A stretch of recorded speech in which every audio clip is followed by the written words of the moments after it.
attendent tous. Je tiens à vous remercier. Moi, je crains pas le... Tant qu'on parle du confort et du bien-être de nos chevaux, ben, je suis à 100% partant. Et s'il faut refaire et améliorer, on refera et on améliorera. On écoute, on est à l'écoute de vos remarques. Moi, j'ai eu que des encouragements, Sophie, donc on est sur la bonne voie. Et puis de toutes les façons, on s'est aperçu quand même que le comportement des cavaliers est plutôt positif et qu'ils sont à l'écoute. Donc c'est dans le bon sens, on est tous dans la bonne direction et puis il faut continuer. Voilà, merci à vous et puis à une prochaine édition. Alors en effet, je suis éthologiste, donc scientifique de formation. Et je vais commencer ces quelques petits mots pour Jump-Ethic par une anecdote personnelle. Il y a 7 ans, j'ai écrit un livre qui s'appelle « Mon cheval est-il heureux à l'écurie ?» Dans ce livre, je parle des besoins fondamentaux des chevaux. Comment les satisfaire quand on ne peut pas faire vivre son cheval en permanence au pré? Donc je parle de l'alimentation, de l'abreuvement, de l'espace disponible et aussi des contacts sociaux, des activités physiques en dehors du travail comme la mise au paddock, le marcheur et les possibilités d'amélioration comme le fait de mettre à disposition des jouets d'écurie ou des innovations d'aménagement comme les écuries actives ou des paddocks Paradise. Comment trouver des compromis, des aménagements possibles pour les chevaux qui ne vivent pas au pré en permanence? Je me suis basée sur des travaux de la recherche scientifique en parlant des bénéfices et des risques pour le bien-être des chevaux. Il y a 7 ans, je n'ai pas voulu utiliser le terme de bien-être. Aujourd'hui, les choses ont bien changé puisqu'on a du bien-être un petit peu partout. Alors ce changement, en 7 ans, c'est le reflet d'un phénomène sociétal, de changement de regard de notre société sur nos rapports déjà entre nous, humains, et aussi sur nos rapports aux animaux. Nous ne sommes plus dans uniquement des rapports unidirectionnels avec l'asservissement des animaux, mais dans la recherche d'une relation d'échange avec eux. Nous recherchons des relations privilégiées, voire une amitié avec un animal, et cela semble petit à petit remplacer une vision qui était jusque-là majoritairement utilitariste.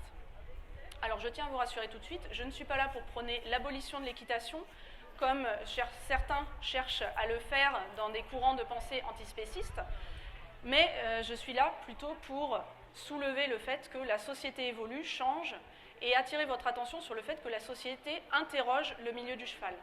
La société nous interroge sur la manière dont nous traitons nos chevaux, sur la manière dont nous les détenons, sur la manière dont nous interagissons avec eux, sur les conséquences par exemple de l'équitation, les conséquences physiques de monter sur leur dos, en particulier lorsqu'on est débutant, sur les conséquences aussi de tous les choix qu'on impose aux chevaux, puisqu'en effet ils n'ont pas le choix, ils subissent les nôtres. Donc ces questions sont justifiées dans la mesure où aujourd'hui nous n'avons pas les réponses encore à leur apporter.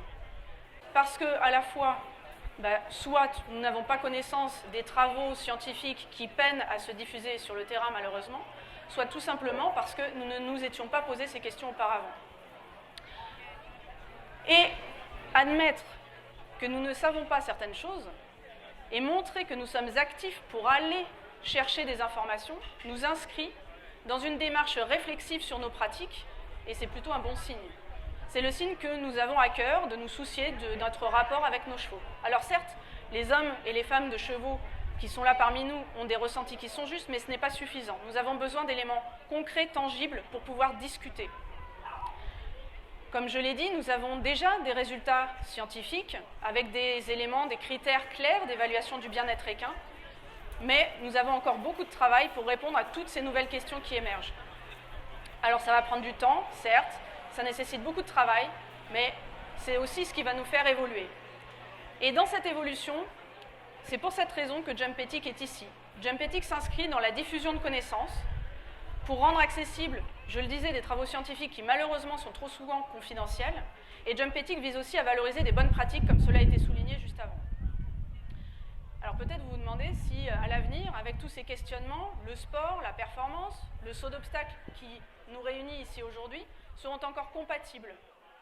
Eh bien, à mon sens, oui, mais avec des évolutions.